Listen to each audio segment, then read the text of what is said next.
ကျွန်တော်မိတ်ဆွေတွေရွှေဝါဆက်ပြာနဲ့အုံမူဆက်ပြာဆက်ဆက်ပုံကြောင့်ကျွန်တော်ပြောပြမယ်။ဘယ်တော့ထင်မှာပေါ့ရွှေဝါဆက်ပြာနဲ့အုံမူဆက်ပြာဘာပတ်သက်လို့လဲဘာဆိုင်လို့လဲ။မတိသေးရင်တော့မဆက်ဆက်ဘူးပေါ့။ဒါပေမဲ့ကျွန်တော်ကအဲ့ဟာကိုလုပ်ခဲ့ဘူးလို့ကျွန်တော်ပြောပြရမယ်။ကျွန်တော်တက်20လွန်ခဲ့တဲ့အနှစ်30လောက်နေပါကျွန်တော်တင်ကြီးစေးမှာဆက်ပြာကုန်တယ်လုပ်ဖူးတယ်။အခုမင်္ဂလာရုံရုပ်ရှင်ကိုရှိတဲ့တင်ကြီးစေးဒီယုံရဲ့မြင်ညီတတ်မှာပေါ့။အောက်ထပ်မဟုတ်ဘူးနော်အန်နာဂရောင်းမဟုတ်မြင်ညီတတ်မှာ။အဲ့ကျွန်တော်ဘာလုပ်တာလဲဆိုလို့ရှိရင်အဲ့မှာကျွန်တော်ကဆက်ပြာလေးကြီးပဲရောင်းတာဆက်ပြာလေးပဲရောင်းတာအဲ့ကျွန်တော်တရက်မှာပေါ့ရောင်းတော့ကြာလိုက်ပေါ့2လ3လ4လလောက်ရှိတလားတရက်မှာပေါ့ကျွန်တော်ရဲ့9ဆိုင်မြောက်လောက်မှာလဲသူလည်းဆက်ပြာကုန်တယ်ပဲဆက်ပြာသမားပဲဆက်ပြာသမားဆိုရင်ကျွန်တော်တို့ကနည်းပေါ့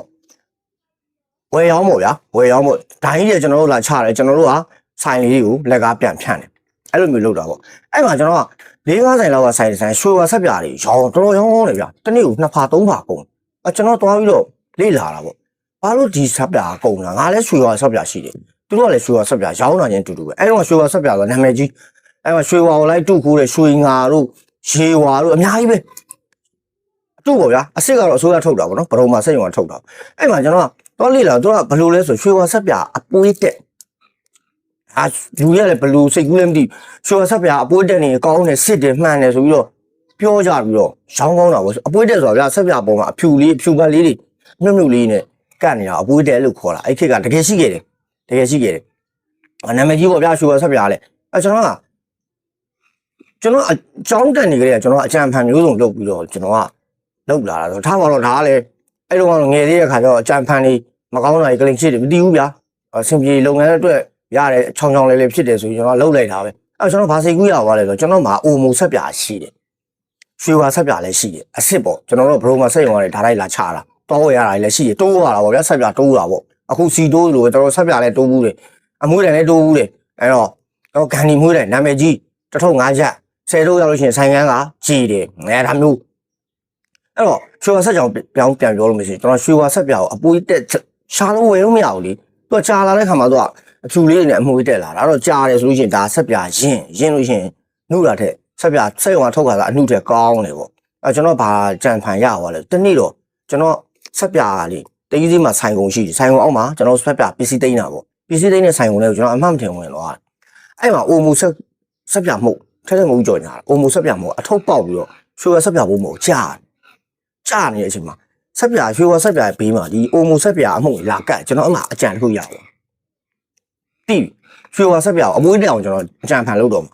အဲ့ဘလို့အကြံဖန်လုပ်လဲဆိုလို့ရှိရင်ကျွန်တော်ပြောရမယ်ဆိုင်ကုန်တွေဝင်တယ်ရွှေဝါဆက်ပြားကိုကျွန်တော်ကပုံမဆက်ပြားကိုဖောက်လိုက်တယ်ဆက်ပြားတော့ဖောက်လိုက်လို့ရှိရင်ဆက်ပြားမှုလည်းကောင်းကောင်းပက်ပြီးတော့ကျွန်တော်သိတော့လာပဲအပြည့်တော့သိလို့မရပါဘူးအကြံဖန်တော့လောက်ရတာပဲတောင်းလေးတွေဆက်ပြားတွေတောင်းလေးပါလေသိပြီးတော့မှကျွန်တော်အဲ့ချွေဝါဆက်ပြားကိုကျွန်တော်ချွေဝါဆက်ပြားအပွေးတဲ့ဆိုဆိုင်ကုန်ပေါ်တင်ရောင်းတာဗျာရောင်းလိုက်ရတာဗျာရဲဆက်တနေ့ဖာ20 30ကုန်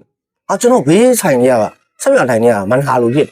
ဟာမေဒီအပွေးတဲ့တွေဘယ်ရအပွေးတဲ့တွေဘယ်ရဟိုကျွန်တော်မိတ်ဆွေဘိုင်းတယောက်စီအားလို့သူကဂိုးတော